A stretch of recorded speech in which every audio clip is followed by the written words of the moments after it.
सभी दर्शकों का बहुत बहुत स्वागत। और आज जिन शख्सियत को आप हमारे साथ में हमारे बीच में देख रहे हो, आप हैं दीपक सुंदरियाल जी। और नमस्कार। दीपक सुंदरियाल जी का हेल्थ रन चैनल बहुत बहुत स्वागत करता है। और जैसा कि हमारा मुख्य उद्देश्य है, हम एक रोजगार सृजन की सीरीज चला रहे हैं उत्तराखंड में, या लोकल रिसोर्सेज के ऊपर हम काम करने की बात कर रहे हैं। तो दीपक सुंदरियाल जी भाई साहब तो उत्तराखंड के निवासी हैं। किस प्रकार से देखते हैं कि उत्तराखंड के जो पर्वतीय क्षेत्रों के बच्चे हैं वो किस प्रकार से उच्च शिक्षा के लिए उनके लिए ओपनिंग खुली होती हैं, ओपनिंग रहती हैं, है ना। तो दीपक सुंदरियाल जी कुछ कहना चाहेंगे इस बारे में? धन्यवाद नेगी जी। मैं ये कहना चाहूँगा कि ये बहुत ही एक बढ़िया आपका प्लेटफॉर्म है।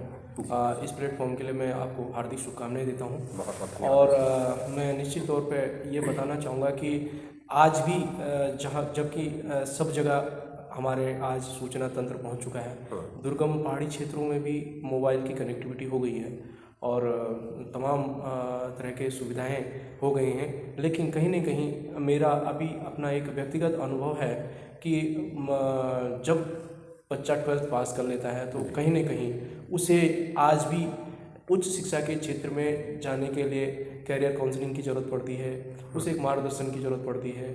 और जहाँ तक मैं समझता हूँ कि पहाड़ों में और दुर्गम क्षेत्रों में आज भी कई परिवार इस तरह से हैं जिनके बच्चों को एक गाइडेंस प्रॉपर नहीं मिल पाती है और उनको मार्गदर्शन नहीं मिल पाता, और बच्चे आज भी शिक्षा के जो उच्च शिक्षण संस्थानों में प्रवेश की जो समय होती है, उनकी तिथियां होती हैं, कब फॉर्म भरे जाने हैं, किन किन क्षेत्रों में हमें जाना है, ये उनको आज भी इसका कहीं ना कहीं अभाव है। और मैं इस बारे में थोड़ा सा आपको अवगत कराऊंगा कि 12वीं के बाद हमारे पास इस तरह के विभिन्न कोर्स करने के हमारे पास वो विकल्प होते हैं। और छात्र आज जो है हर उसमें विषय में अपनी एजुकेशन को आगे बढ़ा सकता है।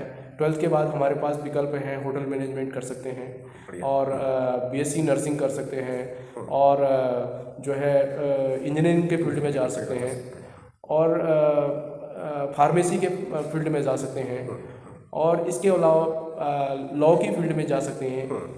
लॉ में भी आधुनिक एजुकेशन में पहले के टाइम में एलएलबी वगैरह हुआ करता था, लेकिन अब इसमें भी वैरायटीज़ आ गई हैं, चॉइस आ गई हैं। बीए एलएलबी होता है, विभिन्न तरह के जो है लॉ के पाठ्यक्रम हमारे पास उपलब्ध हैं। और बच्चों को इसके लिए थोड़ा सा जागरूक होना पड़ेगा। पेरेंट्स तो ध्यान देते ही देते हैं, लेकिन बच्चों को भी अवेयरनेस आनी पड़ेगी। तो सबसे पहला पॉइंट भाई साहब जो आपने रखा था कि होटल मैनेजमेंट के जैसे कोर्सेज हैं, तो उत्तराखंड में अपने भाई साहब जो है पर्यटन का बड़ा अच्छा स्कोप है यहाँ पर। तो होटल मैनेजमेंट का जैसे आपने कोर्स बोला है सबसे पहले जो है, तो उत्तराखंड में पर्यटन है तो उसकी संभावनाएं अच्छी हैं। लोग होटल्स में रहना चाहते हैं, होटल्स में रहते हैं, खाना पीना उनको चाहिए होता है, खाना अच्छा होना चाहिए उनके लिए। तो होटल मैनेजमेंट का जो आपने कोर्स बोला है, तो उसमें आप किस तरीके से देखते हैं कि किस तरीके से उनके रोजगार सृजन की व्यवस्था होटल मैनेजमेंट के कोर्स करने से हो जाती है? सामान्यतः ये देखा जाता है कि उत्तराखंड एक पर्यटन का बहुत बड़ा क्षेत्र है और यहाँ पर होटल इंडस्ट्रीज़ की अपार संभावना है। और इसको हमारे 12th के बाद बच्चे होटल मैनेजमेंट में, अगर बीएचएम सिटी एक कोर्स होता है मैनेजमेंट का, वो करना चाहते हैं तो 4 साल का ये कोर्स है। और बाकी अलग अलग क्षेत्रों में डिप्लोमा है और स्पेशलाइजेशन उनके कोर्सों में है होटल इंडस्ट्रीज में, तो उनको कर सकते हैं। वर्तमान में उत्तराखंड सरकार द्वारा जो है गवर्नमेंट के अभी 4 संस्थान यहाँ पे संचालित हो रहे हैं। एक Dehradun government hotel management Dehradun है, अल्मोड़ा में है और टिहरी में है, और एक पर्यटन डिपार्टमेंट जो है देहरादून में भी इसको संचालित कर रहा है। हाँ, तो यहाँ पर जो है जैसे बच्चा होटल मैनेजमेंट के कोर्सेज कर लें, तो होटल मैनेजमेंट के कोर्सेज करने के बाद जो है पर्यटन पूरा स्टेट तो है ही है, तो पर्यटन स्टेट में यदि यहाँ से कोर्सेज करके उनकी जॉब यहीं पर ही लग जाती है तो उनको एक रोजगार सृजन की अच्छी अपॉर्चुनिटी मिल जाती है यहाँ पर। बहुत सही कहा है नेगी जी आपने। बच्चे यहीं एजुकेशन लें और उनको अपने ही शहर में जॉब मिल जाता है और वो अपना जीवन यापन बहुत अच्छे से करते हैं। इसमें रोजगार सृजन हम लोग करते हैं। बच्चे जब मैनेजमेंट करके निकलता है तो वो अपने प्लेस पे छोटी छोटी जो है चीज़ों को होटल खोल के या अपने आउटलेट खोल के उनको संचालित करता है और अपने साथ 4 और अपने लोगों को भी रोज़गार उपलब्ध कराता है। तो ये बहुत अच्छा एक रोज़गार सृजन का बड़ा अच्छा माध्यम हो सकता है। तो होटल मैनेजमेंट और होटल इंडस्ट्रीज़ का जो अभी तक यहाँ पर संभावना है वो काफ़ी अच्छी है। काफ़ी अच्छी संभावना है। तो इसी प्रकार से जो है भाई साहब जो है लोकल एग्रीकल्चर, हॉर्टिकल्चर, जैसे कि हिमाचल प्रदेश जैसे स्टेट है हमारे पास कि भाई वहाँ पर गवर्नमेंट ने, सरकार ने कुछ सुविधाएं वहाँ के लोकल लोगों को प्रोवाइड करवा रखी हैं कि भाई जो है वो हॉर्टिकल्चर जैसे करें, है ना, होटल मैनेजमेंट तो आपने गिना दिया मुझे फील्ड। वो हिमाचल प्रदेश के जैसे ही उत्तराखंड स्टेट भी जो है यदि हॉर्टिकल्चर को प्रमोट कर रहे हैं, है ना, तो हॉर्टिकल्चर के फील्ड में भी बड़ी अच्छी संभावना हो सकती है।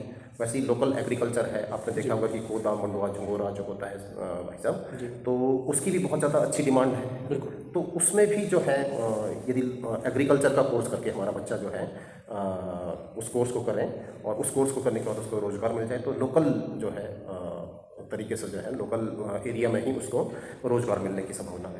जी नेगी साहब, इसके लिए मैं कहना चाहूँगा कि इस मामले में हम लोग भाग्यशाली हैं कि देश का के राष्ट्रीय फलक पर चमकने वाला हमारा पंतनगर विश्वविद्यालय, एग्रीकल्चर जो हमारा विश्वविद्यालय है वो पंतनगर में है और वहाँ से बीएससी एग्रीकल्चर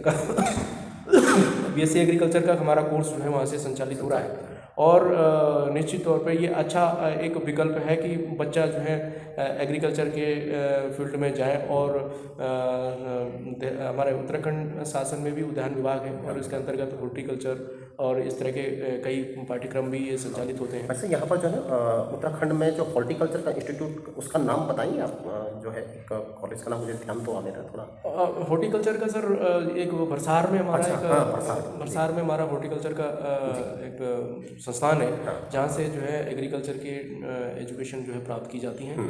और जहाँ तक आपने कहा है राष्ट्रीय फलक पे हमारे जो मिलेट का कार्यक्रम माननीय प्रधानमंत्री जी ने चलाया है उससे बड़ा वो हुआ है। और आजकल जो कोदा, झुंगारा, जो हमारे पहाड़ी मिलेट्स हैं इनकी बड़ी डिमांड बढ़ी है और ये स्वास्थ्यवर्धक चीज़ें हैं और बहुत लोग इसको अब अपने घरों में उगा रहे हैं और अपने फार्म हाउस में उगा रहे हैं और इनका दैनिक अपने रोज़मर्रा की ज़िंदगी में इसको खाना पीना यूज कर रहे हैं और ये बहुत ही ज़्यादा स्वास्थ्यवर्धक चीज़ है। जैसे कि जो है उत्तराखंड गवर्नमेंट का भाई साहब जो है रिवर्स माइग्रेशन का की तरफ को बहुत ज़्यादा ध्यान है कि रिवर्स माइग्रेशन हो ताकि हमारे जो बॉर्डर वाले एरियाज़ हैं वो बॉर्डर वाले एरियाज़ भी जो खाली हो गए हैं वहाँ पर लोग जाएं, उन बॉर्डर वाले एरियाज़ की रक्षा हो। तो एक तरीके से जो है यदि हम रोज़गार सृजन वहीं पर कर लेंगे इन माध्यमों से, तो इन माध्यमों से रोज़गार सृजन यदि हम कर लेते हैं तो बॉर्डर वाले एरियाज भी हरे भरे रहेंगे हमारे, हैं खेती खलिहान, बाकी रोज़गार के लिए हम इस प्रकार के मिलेट्स और ये सब यदि वहीं पर उत्पादित करते हैं तो उसके बाद जो है उनको रोज़गार भी मिलेगा, उनका जो लोकल प्रोडक्ट है वो भी बिकेगा, लोकल पर्यटन भी फैलेगा और हमारा बॉर्डर भी सिक्योर रहेगा। बिल्कुल। तो इस प्रकार से अभी हमने दीपक सुंदरियाल जी भाई सबसे बातें की और उनके विचार जानने चाहे रोजगार सृजन के बारे में। तो इस पर आप सभी दर्शकों के क्या कमेंट हैं आप ज़रूर कमेंट की फॉर्म में कमेंट बॉक्स में डालिए। और इसके बाद जो है आगे भी दीपक सुंदरियाल जी भाई साहब के हम अनुभव उनके जो एक एक्सपीरियंस है उसको चैनल के माध्यम से आप लोगों के लिए प्रसारित करते रहेंगे। और तब तक के लिए भाई साहब ने जो टाइम हमको दिया, अपना समय बहुमूल्य हमको दिया, उसके लिए भाई साहब का बहुत बहुत धन्यवाद। और दर्शकों के लिए धन्यवाद भाई साहब।